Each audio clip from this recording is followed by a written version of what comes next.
এখানে কতগুলো পমফ্রেট মাছ আছে দেখুন।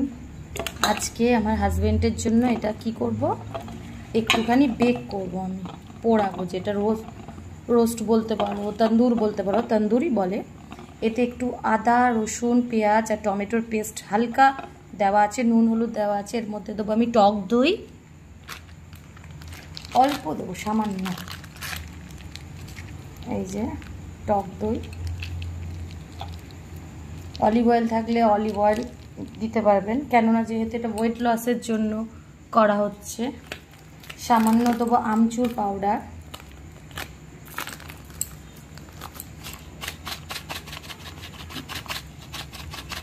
আমচুর পাউডার লেবু রস দিয়ে মাখিয়ে রেখেছিলাম। আর দেবো একটু কস্তুরি মেথি দিয়ে ভালো করে মাখিয়ে আমি বেক করতে দিয়ে দেবো।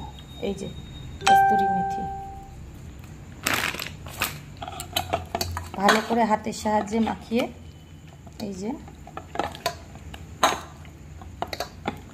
খুব বড় না, দেখুন পমফ্রেটগুলো একটু ছোট, এই পেটগুলো চিড়ে নিলেই ছুরি দিয়ে আমি চিড়ে নেব, মাখিয়ে দিয়ে বেক করতে বসিয়ে দেবো মাইক্রো ওভেনে।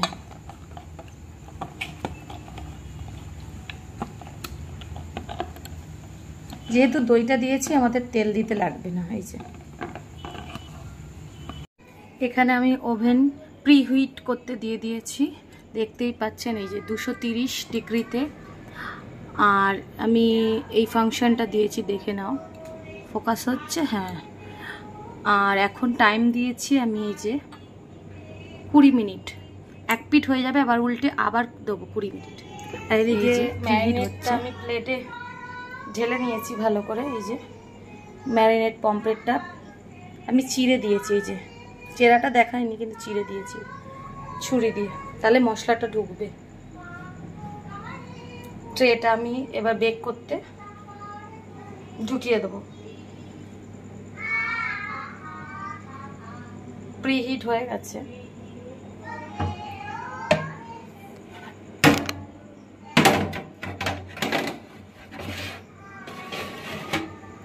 আমি ওই দিকের দিয়ে ঢোকাই।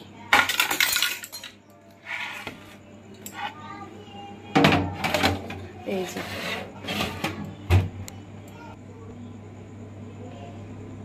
হয়ে গেলে আমি পমফ্রেটগুলো বেক হয়ে এসছে প্রায়, দেখতেই পাচ্ছেন যে